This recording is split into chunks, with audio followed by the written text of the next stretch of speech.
भगवान श्री विष्णु के सभी अवतार भारत में ही क्यों होते हैं? सृष्टि के पालनकर्ता भगवान श्री हरि विष्णु के प्रमुख अवतार कई हैं, जो सनातन धर्म ग्रंथों में भगवान श्री विष्णु के दशावतार के नाम से प्रसिद्ध हैं।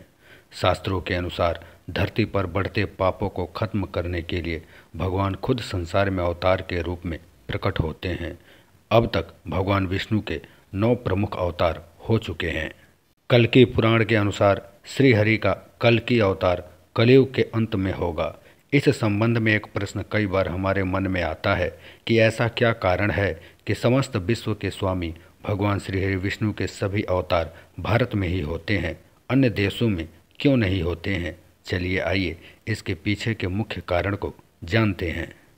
श्रीमद् भगवत गीता में भगवान ने स्वयं कहा है कि यदा यदा ही धर्मस्य ग्लानिर्भवति भारत अभ्युत्थानमधर्मस्य तदात्मानं सृजाम्यहम्। अर्थात जब जब धर्म की हानि होने लगती है और अधर्म बढ़ने लगता है, तब तब मैं स्वयं की रचना करता हूँ, मानव की रक्षा, दुष्टों के विनाश और धर्म की पुनः स्थापना के लिए मैं अलग अलग युगों में अवतरित होता हूँ। श्री विष्णु महापुराण के 2, 3 और 24 सर्ग में लिखा है कि भारत की भूमि अत्यंत भाग्यशाली है, क्योंकि भगवान श्री हरि विष्णु के सभी अवतार इसी भूभाग में हुए हैं और होंगे भी। यही कारण है कि भारतवर्ष को देवभूमि कहा जाता है, क्योंकि इस पावन भूमि पर देवता भी अवतरित होने के लिए लालायित रहते हैं।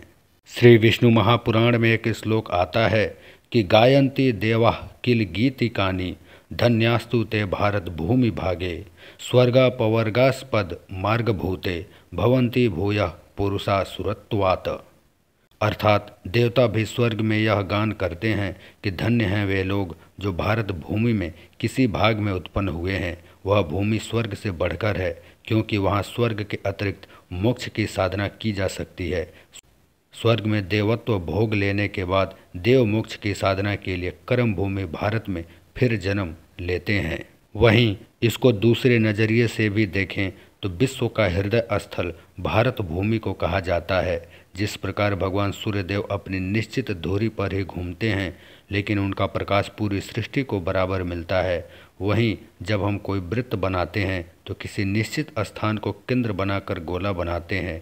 ठीक इसी प्रकार विश्व में भारत की भगवान ने इस प्रकार से की है कि भारत विश्व का हृदय स्थल है। ऐसे में जब भारत भूमि में भगवान का अवतार होता है तो ऐसा नहीं है कि उसका लाभ केवल एक ही देश को होता है, बल्कि पूरे विश्व को मिलता है। यही कारण है कि भगवान के सभी अवतार इस महान भारत भूमि पर ही होते हैं। तथा हमें स्वयं पर गर्व करना चाहिए और स्वयं को भाग्यशाली समझना चाहिए कि हमने जम्मू द्वीप के आर्यवर्त के भारतवर्ष में जन्म लिया है, जहाँ जन्म लेने हेतु स्वयं देवता भी लालायित रहते हैं। ये हमारे पूर्व जन्म के पुण्य कर्म हैं, जिसके फलस्वरूप हम भारत भूमि में जन्म लिए हैं।